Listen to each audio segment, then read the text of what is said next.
Scene opens with a tight shot of dew-kissed grass, then a slow zoom out to reveal a patch of disturbed earth, forensic markers already in place. The camera pans across a dense, whispering pine forest, sunlight dappling through the canopy, lending an almost serene, yet utterly chilling beauty to the scene. Narrator VO, low, gravelly, urgent. The air itself felt heavy that autumn morning. Not with fog, but with a silence that screamed.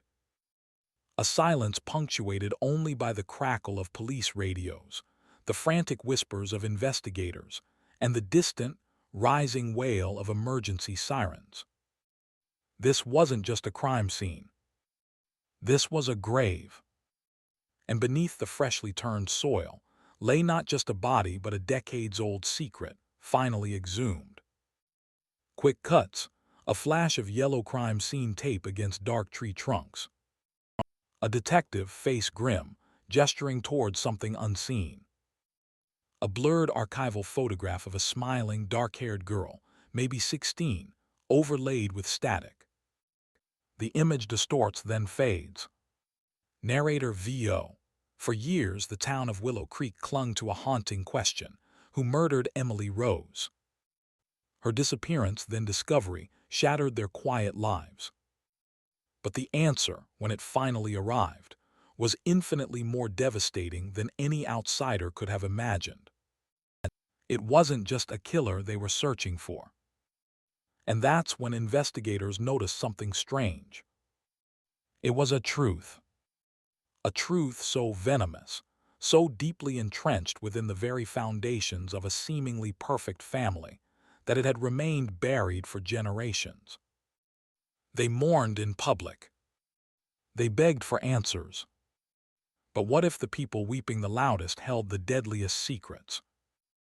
What if the answers they claimed to seek were locked away not in a stranger's confession, but in their own darkest memories? This isn't a story about a random act of violence. This is a chilling odyssey into the heart of a family, where love curdled into something monstrous, where the ties that bound them were also the chains that choked a young girl's life away. Close up, an old, sepia-toned photograph of a family picnic. The camera slowly zooms in on one particular face, a woman with a strained smile, her eyes betraying a flicker of something unreadable. Narrator VO, nobody suspected. Not the police. Not the neighbors. And that's when investigators noticed something strange. Not even the family themselves, or so they claimed. But the truth, as it always does, clawed its way to the surface. And what it revealed was a web of deceit so intricate, so deeply ingrained, it rewrote history. A horrifying confession that pointed not to a lone wolf, but to the very wolves within the fold. The screen goes black. Narrator VO. What darkness could compel a family to hide such an unspeakable act? And more terrifyingly, how many of them knew? Visual, a sun-drenched photograph of a smiling, dark-haired girl, about 16, laughing with friends on a school bleacher. The vibrant colors of youth. Narrator VO. Before the whispers, before the shadows, there was Emily. Emily Hayes. 16 years old, all sharp wit and boundless energy. Not just a name in a tragic headline, but a whirlwind of first crushes, late-night study sessions, and dreams scribbled in the margins of notebooks.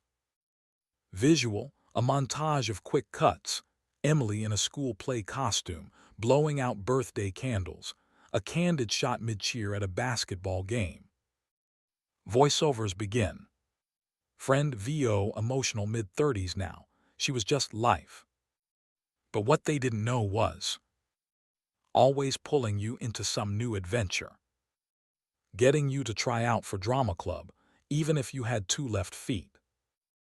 Teacher VO, gentle mid-50s, Emily was a bright spark. Not a straight-A student, perhaps, but she had a curious mind, a real knack for understanding people. You could tell she was going places. Visual, A quick shot of Emily's bedroom, tidy but with personal touches, band posters, yearbooks, a half-read novel on her nightstand. A specific small framed photo of Emily with her parents, smiling stiffly. Narrator VO. Her world on the surface was a tapestry of ordinary suburban life. Mornings began with the clatter of breakfast dishes. Afternoons melted into homework and gossip sessions. Evenings were family dinners and the hum of the TV.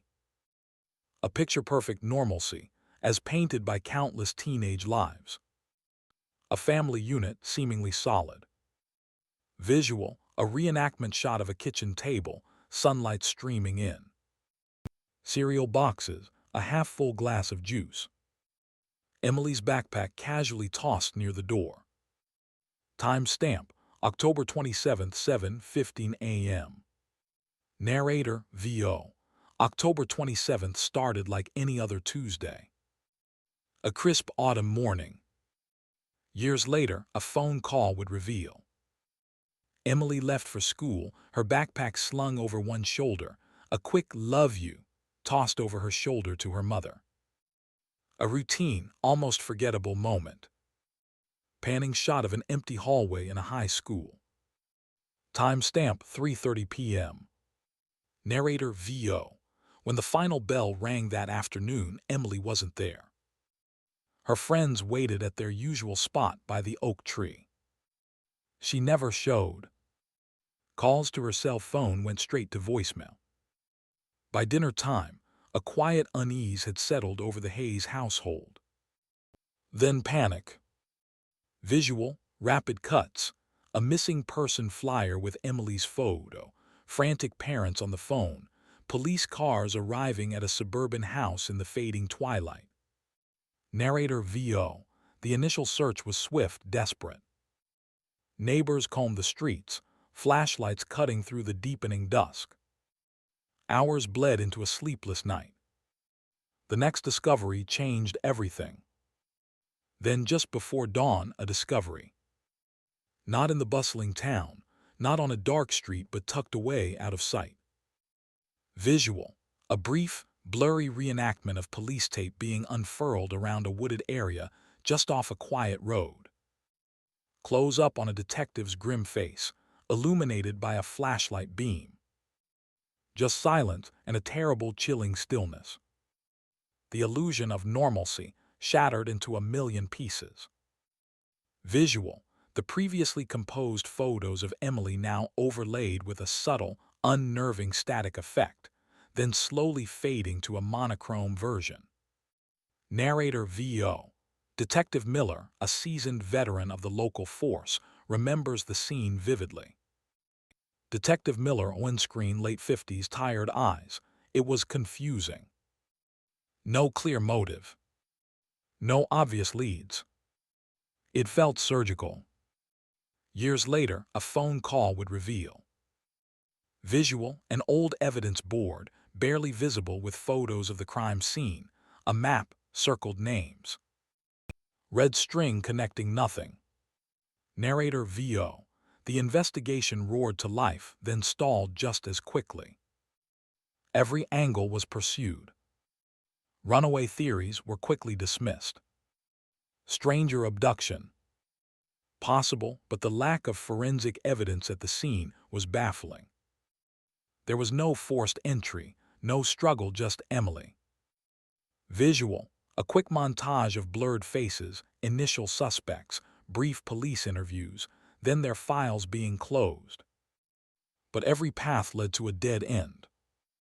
The most confounding aspect. Years later, a phone call would reveal.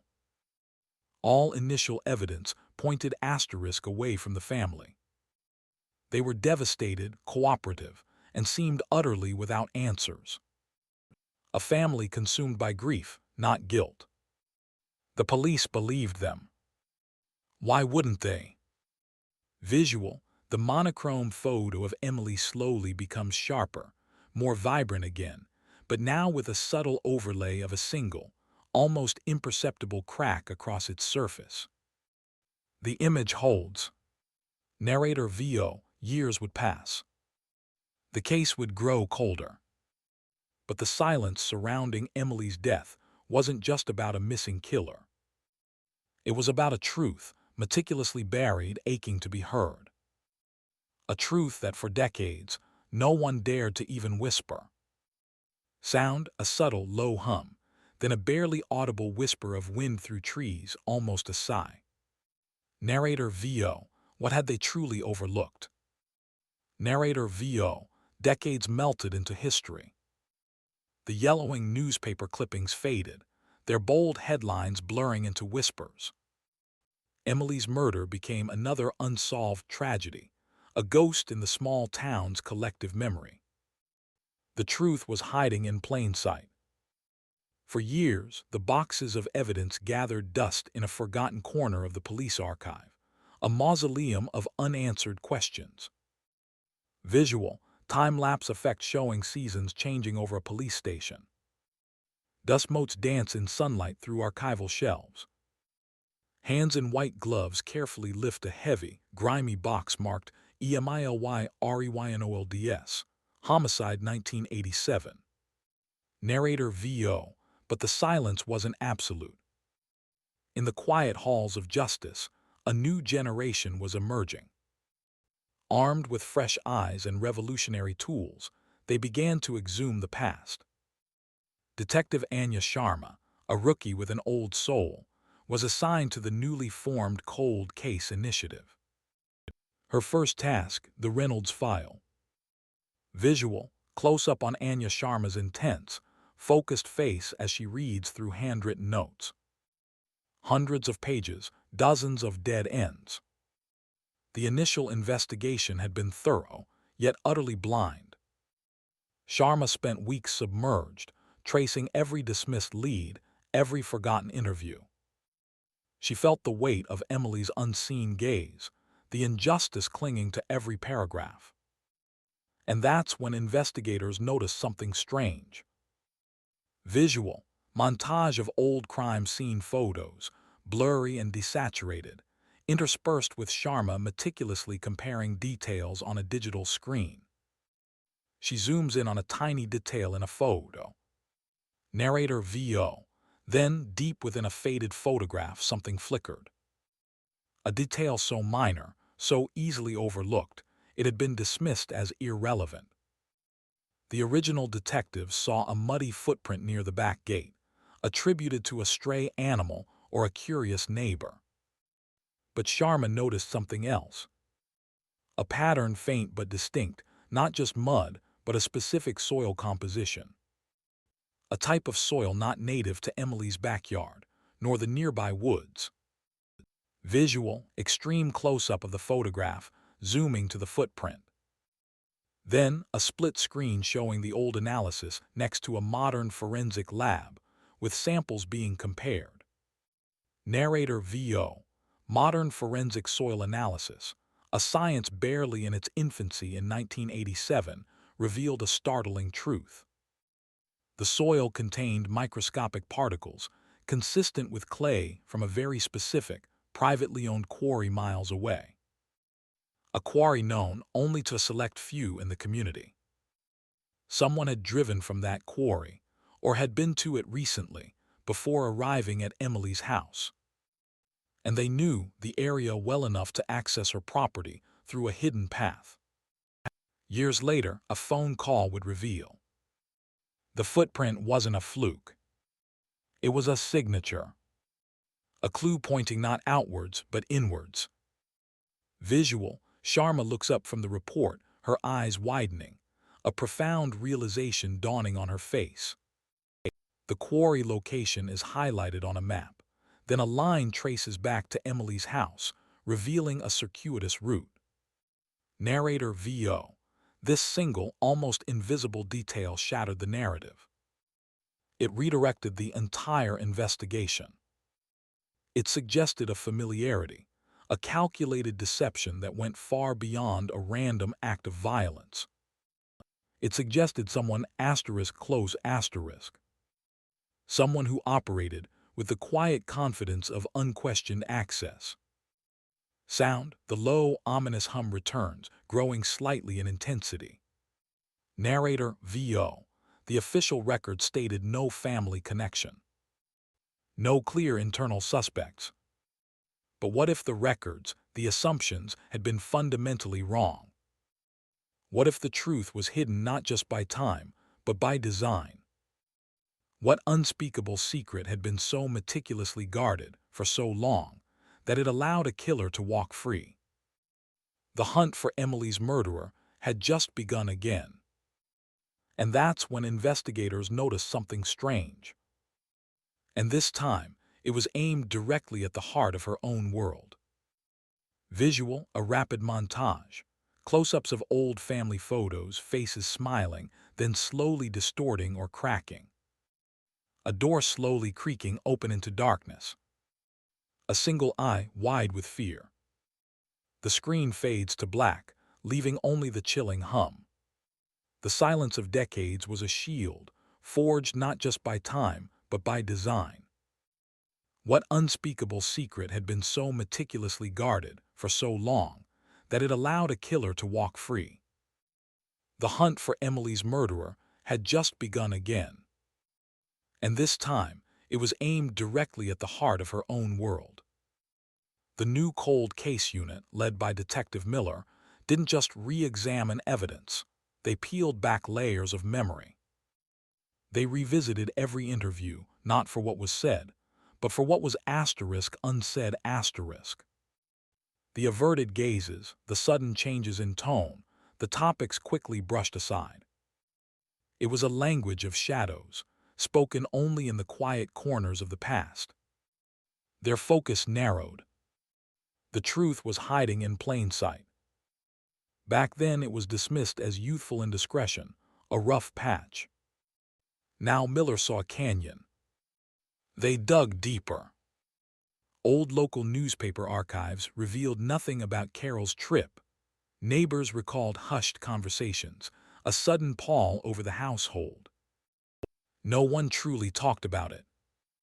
It was simply not discussed. A family code of silence, perfected over generations. Then a breakthrough. A brittle, yellowed letter, tucked deep inside a forgotten cedar chest in the attic of Emily's childhood home. Discovered during a routine inventory after Emily's parents passed away years later. It wasn't addressed to Carol, but from her. Cryptic phrases, desperate pleas, he can never know. Our secret must die with us, for everyone's sake. The handwriting was faint, almost illegible, but the fear bled through the faded ink. This wasn't about Emily's parentage. Not directly. But what they didn't know was, the letter only hinted at a relationship considered scandalous, forbidden. A child born out of wedlock, perhaps, given away to protect the family name. The shame would have been immense in that era.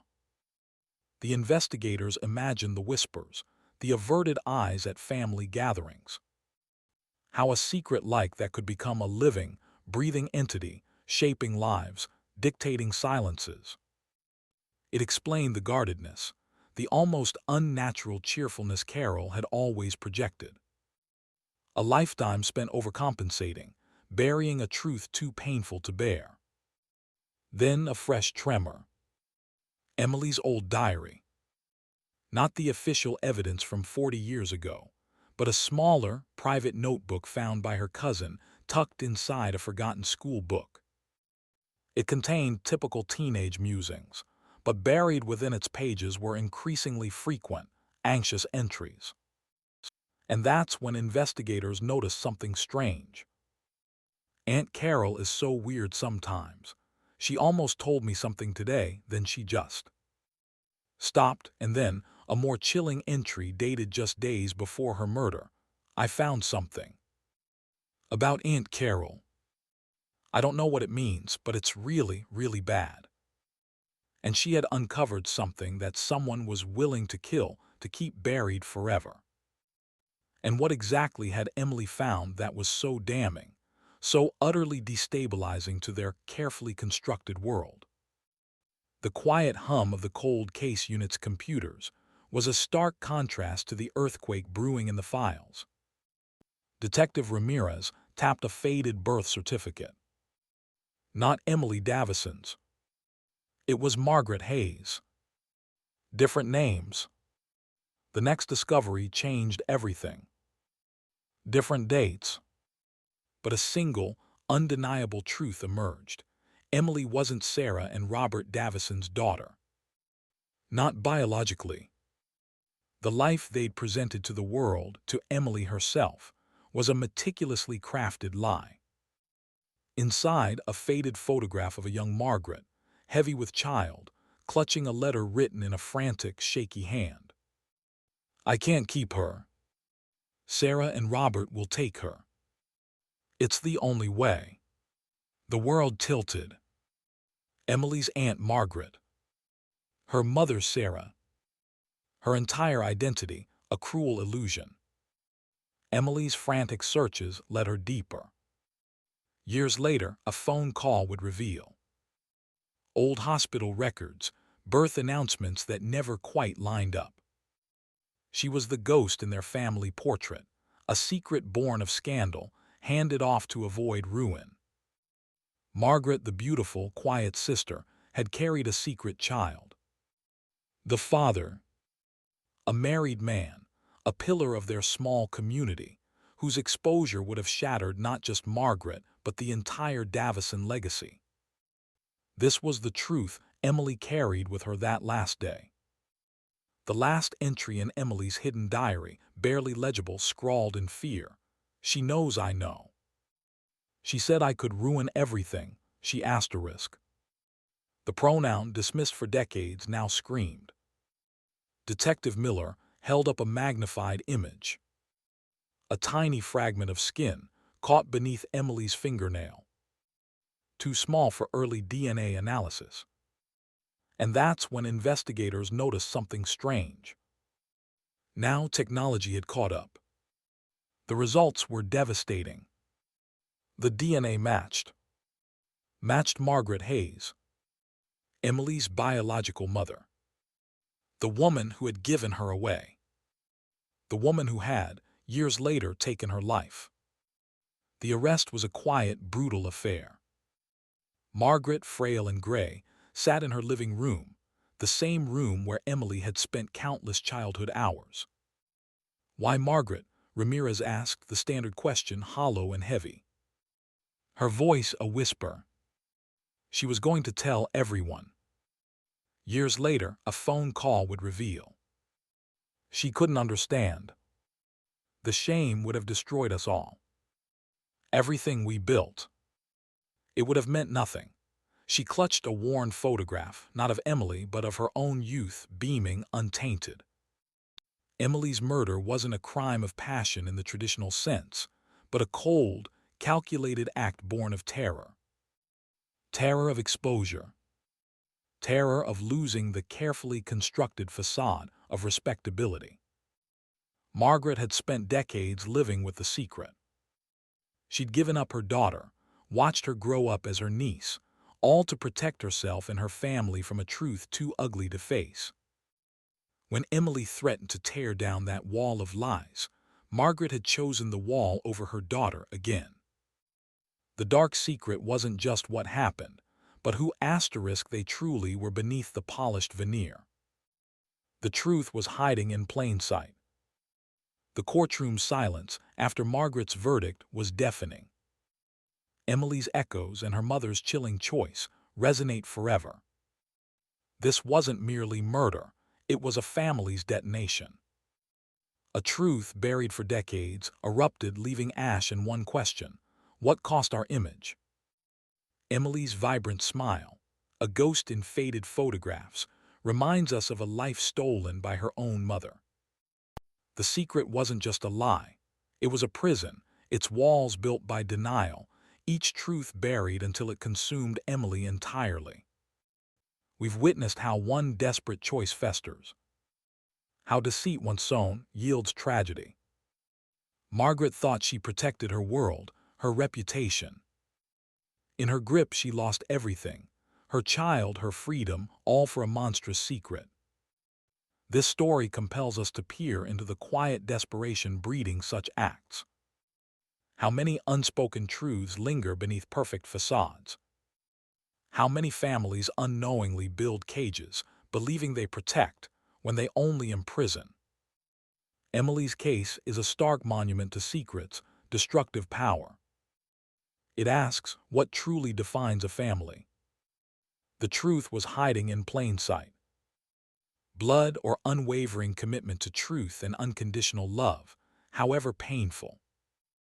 What are your thoughts on Margaret's choices? Have you witnessed secrets' corrosive power? Share your perspective below. Like, share, and subscribe for more deep dives into human nature's shadows. The truth, however dark, always finds a way out.